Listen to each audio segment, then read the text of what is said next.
Own It TV presents How to Have a Good Trade Show, the legal and organisational framework.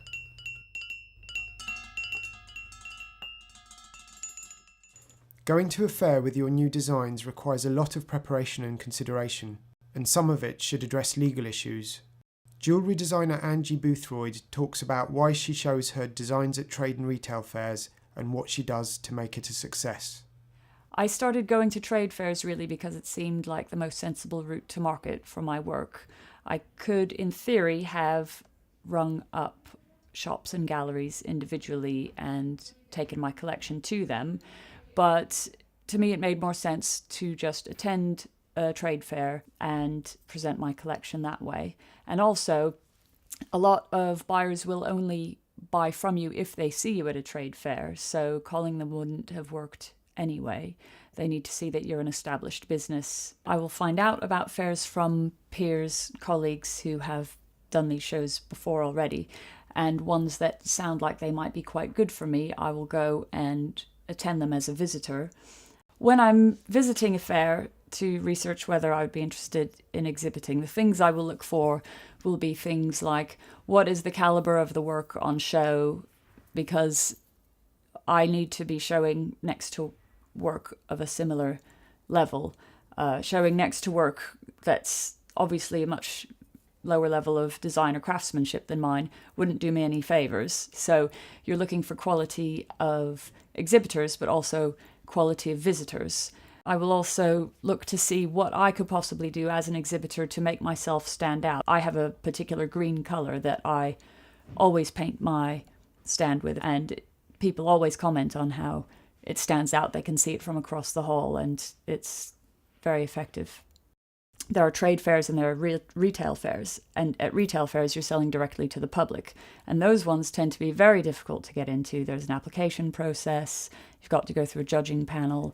As far as trade fairs go, they're generally easy to get into because the organisers need to sell the spaces, so they're quite happy to sell the spaces to almost anyone who will take a space. Distinguishing your brand from others is an important step in building a reputation for your business. And, as in any promotional material, the look of your stall at the fair, certain features of your designs, your company name and logo are all very much part of your brand. Best way to protect your brand will be by getting a registered trademark. To get a registration, your brand needs to be distinctive and non-descriptive. So in Angie's case, her name is obviously distinctive and will qualify for registration. And one thing to remember about registering your own name is that won't give you rights to take action against others using their name legitimately for honest purposes. However, it will be an asset for your business that helps to build the value in your brand. You could also look at registering slogans or a logo, if that's become associated with you and your brand, or alternatively your collection names. When I'm preparing for a fair, the first thing I'll do is design a new collection, or maybe an extension of existing collection. People will always want to see something new, so you have to have something new to show them, and you also have to have something new to tell the press about, because the other thing you need to do in terms of promotion and preparation is send out a press release. Also, inviting potential buyers is another thing you need to do. And if you don't have anything new to tell them about, there's not really much to say, nothing to grab their attention. So in the lead up to the trade fair, Angie would need to think carefully about which designs she's going to disclose. The reason for doing this is because there is a 12-month grace period from first marketing, i.e. when she discloses them at the show, within which she would need to register those designs if she's going to get registered protection for them. The other reason for thinking carefully about which designs you're going to show is that if there is any designs which have a new, novel aspect to their functionality, for example, a particular way they fit together, or surface decoration, a method of applying surface decoration in a new way, those aspects could potentially be patentable. If It's important not to disclose them at the show because that could compromise a patent application.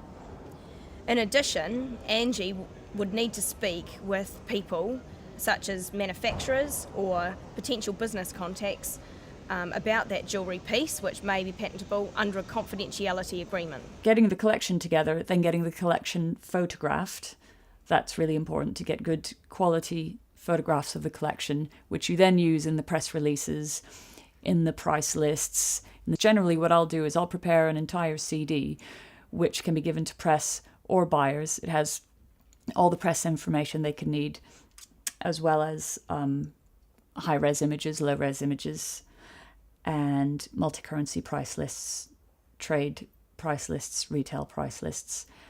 And also in terms of marketing, some people prepare brochures. I don't do brochures, but I do postcards, and then there's a link to my website and people can go to my website for more information. In Angie's case, she always commissions a professional photographer to take photos of her work.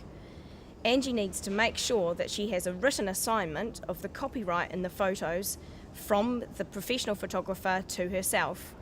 This means that Angie will have the control over the copies of those photos and how they are communicated to the public, whether that be on a website, in a brochure, physical copies on the trade fair stand, or in any other publications. If the professional photographer that you commission to take images of your work wants to use those photos in their portfolio, you can grant them permission to do that. However, you should make very clear, and this should be in writing preferably, that that is the only situation in which they can use those photos of your pieces. I've become a lot more selective now about what fairs I do, whereas when I was just starting, I did loads of fairs, and I must admit I did fairs that I hadn't even visited or researched properly, which was a mistake. I just was doing everything just to try them all out, and that's a very expensive way of testing the market. So now I'm extremely selective, and I know what fairs work for me. So I now do maybe 2 fairs a year, where I would have been doing at least half a dozen when I first started. You really have to consider the disruption to your business. You're going to have at least a week out of your life, plus all the preparation, not to mention the expense of the fair. So when you are measuring up whether a fair is worth doing or not, you do have to consider your cash flow, your time, and your reputation as well. Because doing a fair that's not really up to par is not going to be doing your reputation any good, really. For further information on the legal issues mentioned in this film, visit Own It, the only intellectual property advisory service tailored to the needs of businesses in the creative sector.